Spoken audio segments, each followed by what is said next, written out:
नमस्कार मित्रांनो, महाराष्ट्राचे लाडके अभिनेते रितेश देशमुख आज जरी यांचा चेहरा आपल्याला हसतमुख दिसला तरी या चेहऱ्यामागे खूपच मोठे दुःख लपले आहे।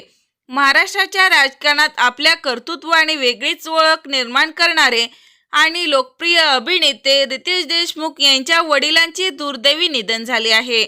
विलासराव देशमुख हे महाराष्ट्राचे 2 वेळा मुख्यमंत्री राहिले होते। त्यानंतर त्यांनी केंद्र सरकारमध्ये मंत्री म्हणून जबाबदारी सांभाळली होती। 14 ऑगस्ट 2012 हा रितेश देशमुख यांच्यासाठी अत्यंत दुःखद दिवस होता।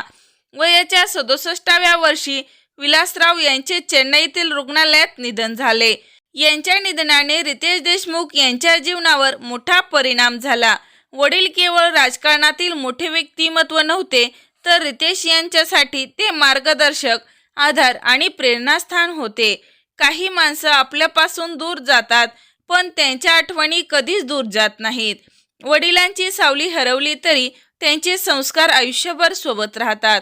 रितेश देशमुख यांनी आपल्या वडिलांच्या आठवणी अनेकदा सोशल मीडियावर जपल्या आहेत। वडील नसतात तेव्हा घर तेच असतं, पण घराची सावली मात्र हरवलेली असते। आठवणीच्या रूपाने वडील कायम सोबत राहतात। यांच्या कुटुंबाला दिलेल्या संस्कार हीच त्यांची मोठी आठवण आहे। तर मित्रांनो, या दुःखातून रितेश देशमुख यांना सावरण्याची शक्ती ईश्वर देवो हीच ईश्वरचरणी प्रार्थना करूया। मनोरंजन विश्वातील अशा चालू घडामोडी पाहण्यासाठी लाईक करा, सबस्क्राईब करा, शेअर करा। तोपर्यंत धन्यवाद।